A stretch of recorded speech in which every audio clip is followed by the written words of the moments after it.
The Fall of the House of Usher by Edgar Allan Poe.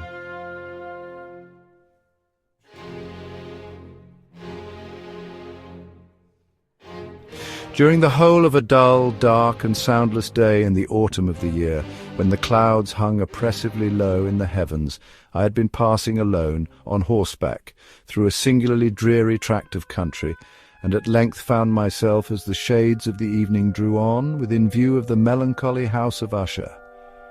I know not how it was, but, with the first glimpse of the building, a sense of insufferable gloom pervaded my spirit. I say insufferable, for the feeling was unrelieved by any of that, half pleasurable, because poetic sentiment, with which the mind usually receives even the sternest natural images of the desolate or terrible. I looked upon the scene before me, upon the mere house, and the simple landscape features of the domain, upon the bleak walls, upon the vacant eye-like windows, upon a few rank sedges, and upon a few white trunks of decayed trees, with an utter depression of soul, which I can compare to no earthly sensation more properly than to the after-dream of the reveller upon opium, the bitter lapse into everyday life, the hideous dropping off of the veil. There was an iciness, a sinking, a sickening of the heart, an unredeemed dreariness of thought which no goading of the imagination could torture into aught of the sublime. What was it, I paused to think? What was it that so unnerved me in the contemplation of the House of Usher? It was a mystery all insoluble, nor could I grapple with the shadowy fancies that crowded upon me as I pondered. I was forced to fall back upon the unsatisfactory conclusion that while beyond doubt there are combinations of very simple natural objects which have the power of thus affecting us, still the analysis of this power lies among considerations beyond our depth. It was possible, I reflected, that a mere different arrangement of the particulars of the scene, of the details of the picture, would be sufficient to modify or perhaps to annihilate its capacity for sorrowful impression.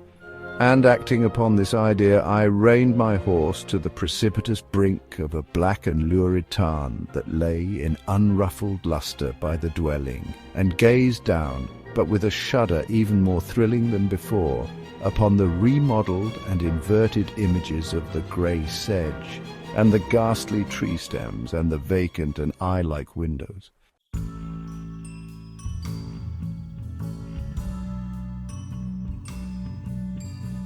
Nevertheless, in this mansion of gloom I now proposed to myself a sojourn of some weeks. Its proprietor, Roderick Usher, had been one of my boon companions in boyhood. But many years had elapsed since our last meeting. A letter, however, had lately reached me in a distant part of the country, a letter from him which, in its wildly importunate nature, had admitted of no other than a personal reply. The manuscript gave evidence of nervous agitation. The writer spoke of acute bodily illness, of a mental disorder which oppressed him, and of an earnest desire to see me, as his best and indeed his only personal friend, with a view of attempting, by the cheerfulness of my society, some alleviation of his malady. It was the manner in which all this and much more was said, yet the apparent heart that went with his request, which allowed me no room for hesitation, and I accordingly obeyed forthwith what I still considered a very singular summons. Although as boys we had been even intimate associates, yet really knew little of my friend. His reserve had been always excessive and habitual. I was aware, however, that his very ancient family had been noted, time out of mind, for a peculiar sensibility of temperament, displaying itself through long ages in many works of exalted art, and manifested of late in repeated deeds of munificent yet unobtrusive charity, as well as in a passionate devotion to the intricacies, perhaps even more than to the orthodox and easily recognizable beauties of musical science. I had learned, too, the very remarkable fact that the stem of the Usher race, all time honoured as it was, had put forth at no period any enduring branch. In other words, that the entire family lay in the direct line of descent, and had always, with very trifling and very temporary variations, so lain. It was this deficiency I considered, while running over in thought the perfect keeping of the character of the premises with the accredited character of the people, and while speculating upon the possible influence which the one, in the long lapse of centuries, might have exercised upon the other, it was this deficiency, perhaps, of collateral issue, and the consequent undeviating transmission from sire to son of the patrimony with the name, which had at length so identified the two as to merge the original title of the estate in the quaint and equivocal appellation of the House of Usher, an appellation which seemed to include in the minds of the peasantry who used it both the family and the family mansion.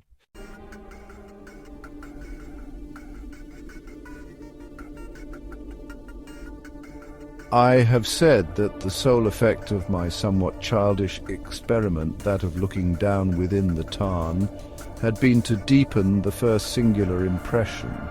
There can be no doubt that the consciousness of the rapid increase of my superstition, for why should I not so term it, served mainly to accelerate the increase itself.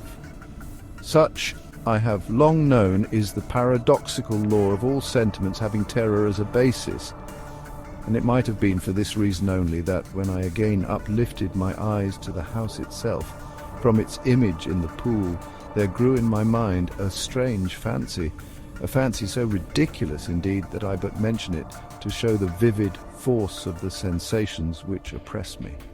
I had so worked upon my imagination as really to believe that about the whole mansion and domain there hung an atmosphere peculiar to themselves and their immediate vicinity, an atmosphere which had no affinity with the air of heaven, but which had reeked up from the decayed trees and the grey wall and the silent tarn, a pestilent and mystic vapour, dull, sluggish, faintly discernible and leaden-hued. Shaking off from my spirit what must have been a dream, I scanned more narrowly the real aspect of the building. Its principal feature seemed to be that of an excessive antiquity. The discoloration of ages had been great. Minute fungi overspread the whole exterior, hanging in a fine, tangled webwork from the eaves. Yet all this was apart from any extraordinary dilapidation. No portion of the masonry had fallen, and there appeared to be a wild inconsistency between its still perfect adaptation of parts and the crumbling condition of the individual stones. In this there was much that reminded me of the specious totality of old woodwork which has rotted for long years in some neglected vault with no disturbance from the breath of the external air. Beyond this indication of extensive decay, however, the fabric gave little token of instability. Perhaps the eye of a scrutinizing observer might have discovered a barely perceptible fissure which, extending from the roof of the building in front, made its way down the wall in a zigzag direction until it became lost in the sullen waters of the tarn.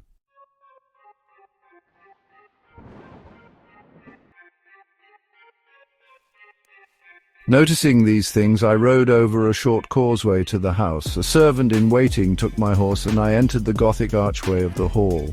A valet of stealthy step thence conducted me in silence through many dark and intricate passages in my progress to the studio of his master. Much that I encountered on the way contributed, I know not how, to heighten the vague sentiments of which I have already spoken. While the objects around me, while the carvings of the ceilings, the sombre tapestries of the walls, the ebon blackness of the floors, and the phantasmagoric armorial trophies, which rattled as I strode, were but matters to which, or to such as which, I had been accustomed from my infancy, while I hesitated not to acknowledge how familiar was all this, I still wondered to find how unfamiliar were the fancies which ordinary images were stirring up. On one of the staircases I met the physician of the family. His countenance, I thought, wore a mingled expression of low cunning and perplexity. He accosted me with trepidation and passed on. The valet now threw open a door and ushered me into the presence of his master.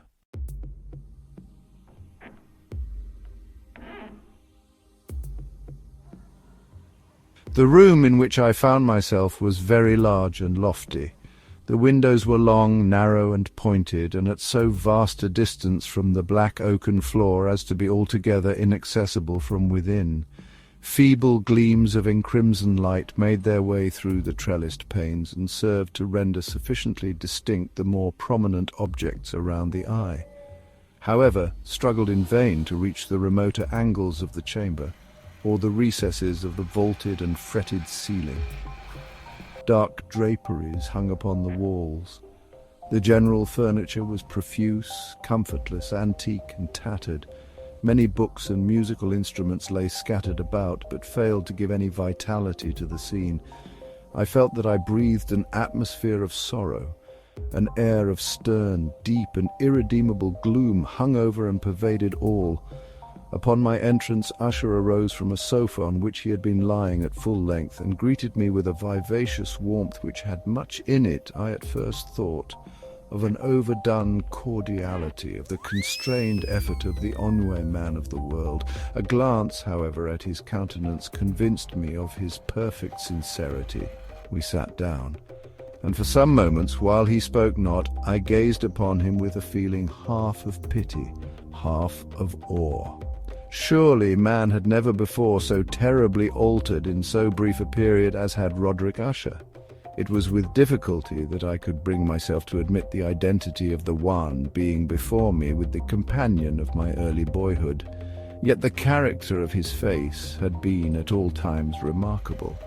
A cadaverousness of complexion, an eye large, liquid and luminous beyond comparison, lips somewhat thin and very pallid but of a surpassingly beautiful curve, a nose of a delicate Hebrew model but with a breadth of nostril unusual in similar formations, a finely moulded chin speaking in its want of prominence of a want of moral energy, hair of a more than web-like softness and tenuity. These features, with an inordinate expansion above the regions of the temple, made up altogether a countenance not easily to be forgotten. And now, in the mere exaggeration of the prevailing character of these features and of the expression they were wont to convey, lay so much of change that I doubted to whom I spoke.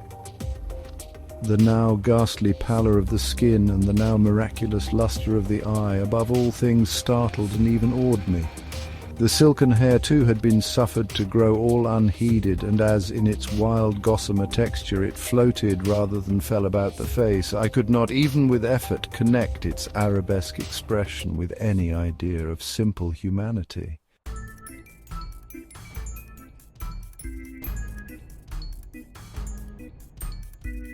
In the manner of my friend, I was at once struck with an incoherence, an inconsistency, and I soon found this to arise from a series of feeble and futile struggles to overcome an habitual trepidancy, an excessive nervous agitation.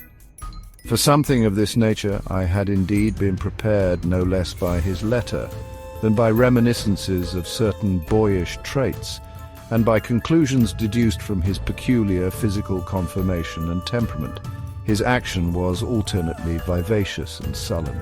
His voice varied rapidly from a tremulous indecision when the animal spirit seemed utterly in abeyance to that species of energetic concision, that abrupt, weighty, unhurried and hollow-sounding enunciation, that leaden, self-balanced and perfectly modulated guttural utterance, which may be observed in the lost drunkard or the irreclaimable eater of opium during the periods of his most intense excitement. It was thus that he spoke of the object of my visit, of his earnest desire to see me, and of the solace he expected me to afford him. He entered at some length into what he conceived to be the nature of his malady. It was, he said, a constitutional and a family evil, and one for which he despaired to find a remedy. A mere nervous affection, he immediately added, which would undoubtedly soon pass off. It displayed itself in a host of unnatural sensations. Some of these, as he detailed them, interested and bewildered me, although perhaps the terms and the general manner of the narration had their weight. He suffered much from a morbid acuteness of the senses. The most insipid food was alone endurable. He could wear only garments of certain texture. The odours of all flowers were oppressive. His eyes were tortured by even a faint light, and there were but peculiar sounds, and these from stringed instruments, which did not inspire him with horror. To an anomalous species of terror I found him a bounden slave. "I shall perish," said he, "I must perish in this deplorable folly. Thus, and not otherwise, shall I be lost. I dread the events of the future, not in themselves, but in their results. I shudder at the thought of any, even the most trivial incident which may operate upon this intolerable agitation of soul. I have indeed no abhorrence of danger, except in its absolute effect in terror. In this unnerved, in this pitiable condition, I feel that the period will sooner or later arrive when I must abandon life and reason together in some struggle with the grim phantasm, fear."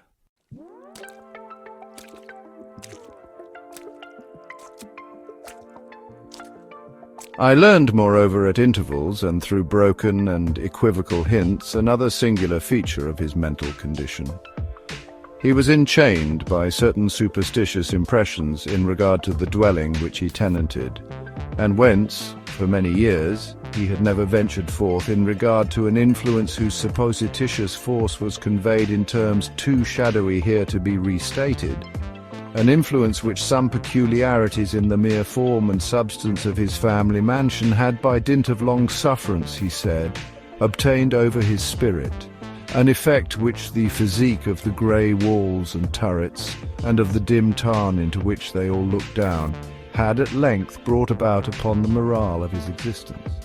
He admitted, however, although with hesitation, that much of the peculiar gloom which thus afflicted him could be traced to a more natural and far more palpable origin, to the severe and long-continued illness, indeed to the evidently approaching dissolution of a tenderly beloved sister, his sole companion for long years, his last and only relative on earth.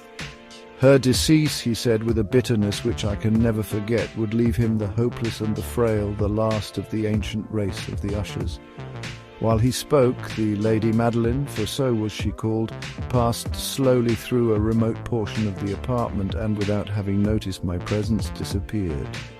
I regarded her with an utter astonishment, not unmingled with dread, and yet I found it impossible to account for such feelings. A sensation of stupor oppressed me as my eyes followed her retreating steps. When a door at length closed upon her, my glance sought instinctively and eagerly the countenance of the brother, but he had buried his face in his hands, and I could only perceive that a far more than ordinary wanness had overspread the emaciated fingers through which trickled many passionate tears.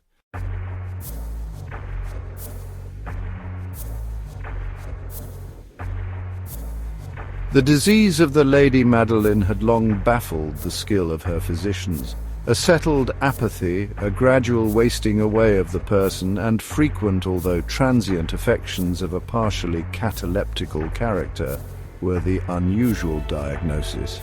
Hitherto she had steadily borne up against the pressure of her malady and had not betaken herself finally to bed.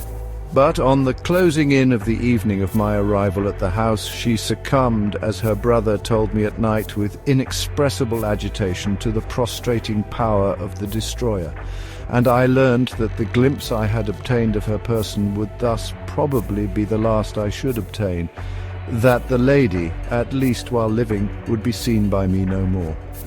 For several days ensuing, her name was unmentioned by either Usher or myself, and during this period I was busied in earnest endeavours to alleviate the melancholy of my friend. We painted and read together, or I listened, as if in a dream, to the wild improvisations of his speaking guitar. And thus, as a closer and still intimacy admitted me more unreservedly into the recesses of his spirit, the more bitterly did I perceive the futility of all attempt at cheering a mind from which darkness, as if an inherent positive quality, poured forth upon all objects of the moral and physical universe in one unceasing radiation of gloom.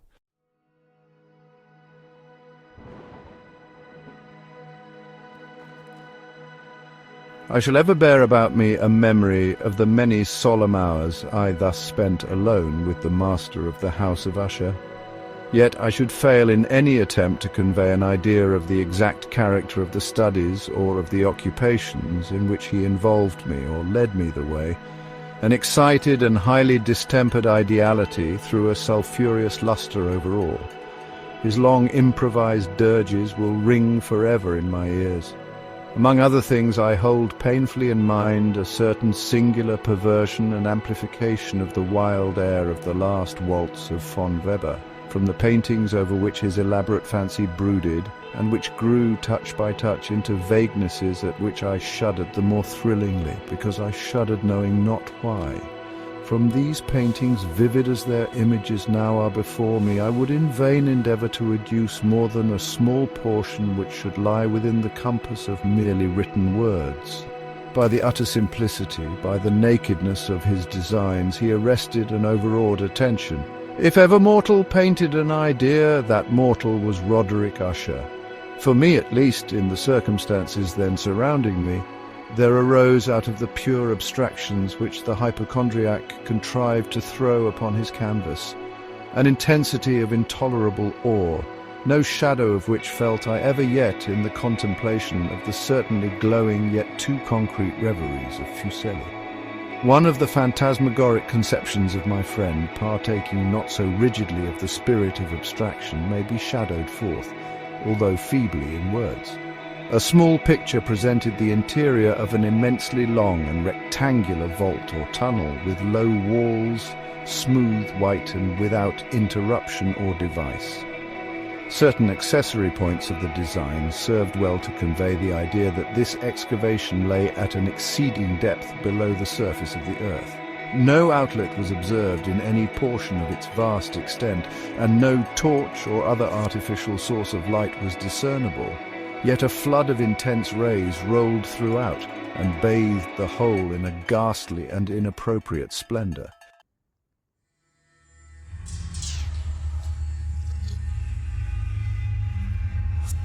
I have just spoken of that morbid condition of the auditory nerve which rendered all music intolerable to the sufferer, with the exception of certain effects of stringed instruments. It was perhaps the narrow limits to which he thus confined himself upon the guitar which gave birth in great measure to the fantastic character of his performances. But the fervid facility of his impromptus could not be so accounted for. They must have been and were in the notes, as well as in the words of his wild fantasias, for he not unfrequently accompanied himself with rhymed verbal improvisations, the result of that intense mental collectedness and concentration to which I have previously alluded as observable only in particular moments of the highest artificial excitement. The words of one of these rhapsodies I have easily remembered. I was perhaps the more forcibly impressed with it as he gave it, because in the under or mystic current of its meaning, I fancied that I perceived, and for the first time, a full consciousness on the part of Usher of the tottering of his lofty reason upon her throne. The verses, which were entitled The Haunted Palace, ran very nearly, if not accurately, thus: Roderick Usher, in the greenest of our valleys, by good angels tenanted, once fair and stately palace, radiant palace, reared its head in the monarch thought's dominion. It stood there. Never seraph spread a pinion over fabric half so fair. 2. Banners yellow, glorious, golden, on its roof did float and flow. All this was in the olden time, long ago. And every gentle air that dallied in that sweet day along the ramparts plumed and pallid, a winged odour went away. 3. Wanderers in that happy valley through 2 luminous windows saw spirits moving musically to a lute's well-tuned law round about a throne where sitting Porphyrogene, in state his glory well befitting, the ruler of the realm was seen. War. And all with pearl and ruby glowing was the fair palace door, through which came flowing, flowing, flowing, and sparkling evermore, a troop of echoes whose sweet duty was but to sing in voices of surpassing beauty the wit and wisdom of their king. 5. But evil things in robes of sorrow assailed the monarch's high estate. Let us mourn, for never morrow shall dawn upon him desolate. And round about his home the glory that blushed and bloomed is but a dim remembered story of the old time entombed. 6. and travellers now within that valley, through the red-litten windows, see vast forms that move fantastically to a discordant melody, while like a rapid, ghastly river, through the pale door, a hideous throng rush out forever and laugh but smile no more.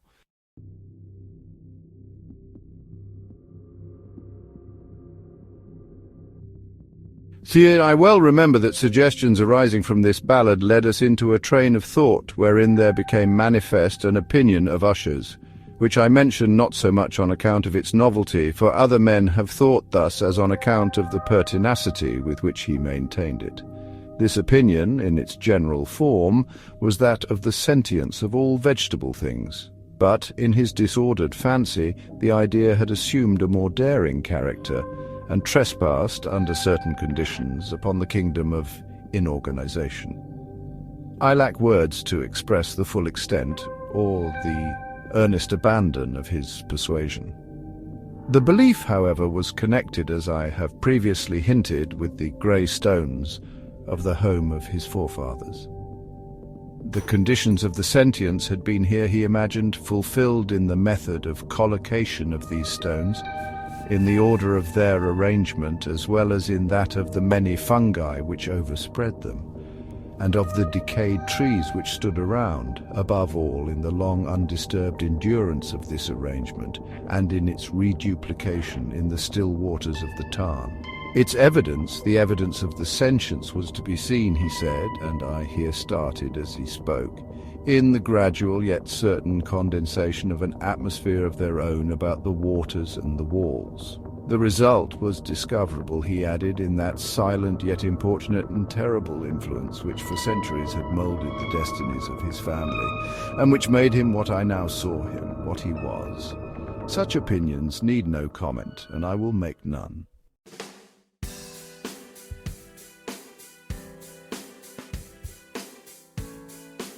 Our books, the books which for years had formed no small portion of the mental existence of the invalid, were, as might be supposed, in strict keeping with this character of phantasm. We pored together over such works as the Ververs et Chartreuse of Gresset, the Belphegor of Machiavelli, the Heaven and Hell of Swedenborg, the Subterranean Voyage of Nicholas Klim by Holberg, the Chiromancy of Robert Flood, of Jean d'Andagine and of de la Chambre, the Journey into the Blue Distance of Tieck, and the City of the Sun of Campanella. One favourite volume was a small octavo edition of the Directorium Inquisitorum by the Dominican Aymeric de Giron, and there were passages in Pomponius Mela about the old African satyrs and Egypans over which Usher would sit dreaming for hours. His chief delight, however, was found in the perusal of an exceedingly rare and curious book in quarto Gothic, the Manual of a Forgotten Church, the Vigilae Mortuorum Secundum Chorum Ecclesiae Maguntinae. I could not help thinking of the wild ritual of this work and of its probable influence upon the hypochondriac when, one evening, having informed me abruptly that the lady Madeline was no more, he stated his intention of preserving her corpse for a fortnight previously to its final interment in one of the numerous vaults within the main walls of the building. The worldly reason, however, assigned for this singular proceeding was one which I did not feel at liberty to dispute. The brother had been led to his resolution, so he told me by consideration of the unusual character of the malady of the deceased, of certain obtrusive and eager inquiries on the part of her medical men, and of the remote and exposed situation of the burial ground of the family.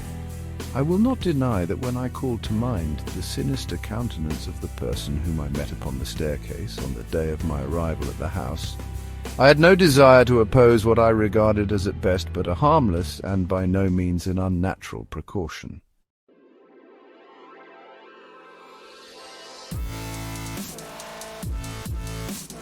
At the request of Usher, I personally aided him in the arrangements for the temporary entombment. The body having been encoffined, we two alone bore it to its rest. The vault in which we placed it, and which had been so long unopened that our torches half smothered in its oppressive atmosphere, gave us little opportunity for investigation, was small, damp, and entirely without means of admission for light, lying at great depth immediately beneath that portion of the building in which was my own sleeping apartment. It had been used, apparently, in remote feudal times for the worst purposes of a donjon keep, and in later days as a place of deposit for powder or some other highly combustible substance, as a portion of its floor and the whole interior of a long archway through which we reached it were carefully sheathed with copper. The door of massive iron had been also similarly protected. Its immense weight caused an unusually sharp grating sound as it moved upon its hinges. Having deposited our mournful burden upon trestles within this region of horror, we partially turned aside the yet unscrewed lid of the coffin and looked upon the face of the tenant. A striking similitude between the brother and sister now first arrested my attention, and Usher, divining perhaps my thoughts, murmured out some few words from which I learned that the deceased and himself had been twins, and that sympathies of a scarcely intelligible nature had always existed between them. Our glances, however, rested not long upon the dead, for we could not regard her unawed. The disease which had thus entombed the lady in the maturity of youth had left, as usual in all maladies of a strictly cataleptical character, the mockery of a faint blush upon the bosom and the face, and that suspiciously lingering smile upon the lip which is so terrible in death. We replaced and screwed down the lid, and having secured the door of iron, made our way with toll into the scarcely less gloomy apartments of the upper portion of the house.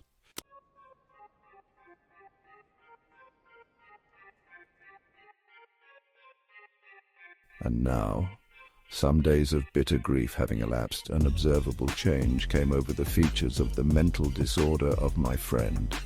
His ordinary manner had vanished.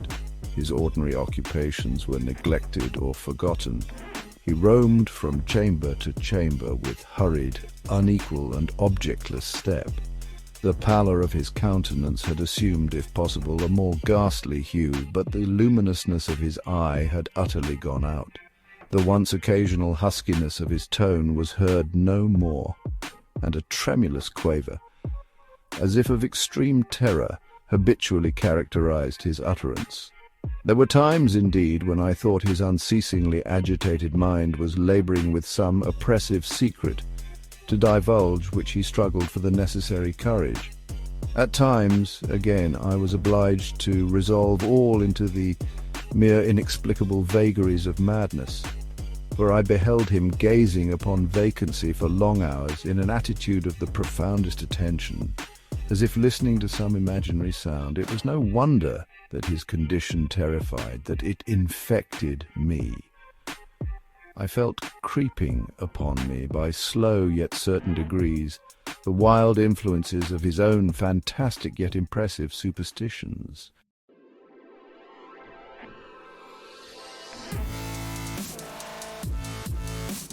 It was especially upon retiring to bed late in the night of the 7th or 8th day after the placing of the Lady Madeline within the donjon that I experienced the full power of such feelings. Sleep came not near my couch, while the hours waned and waned away.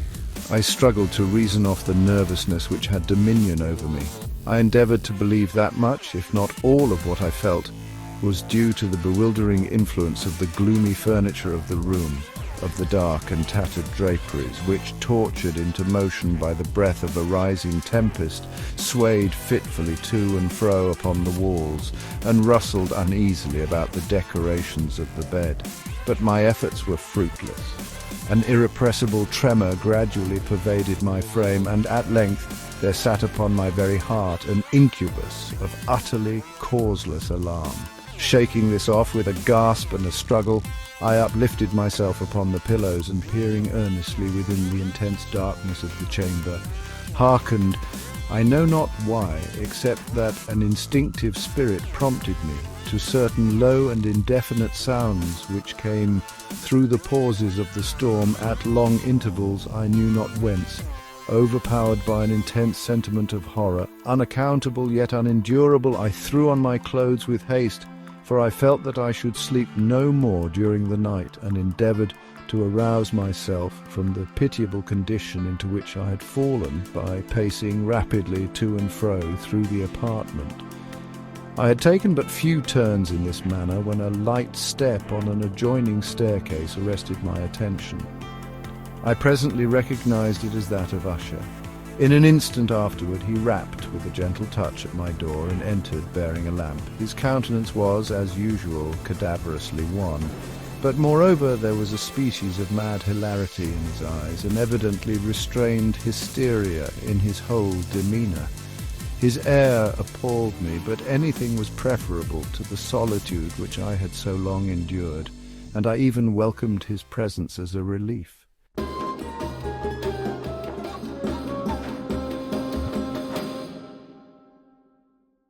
"You shall not behold this," said I, shuddering.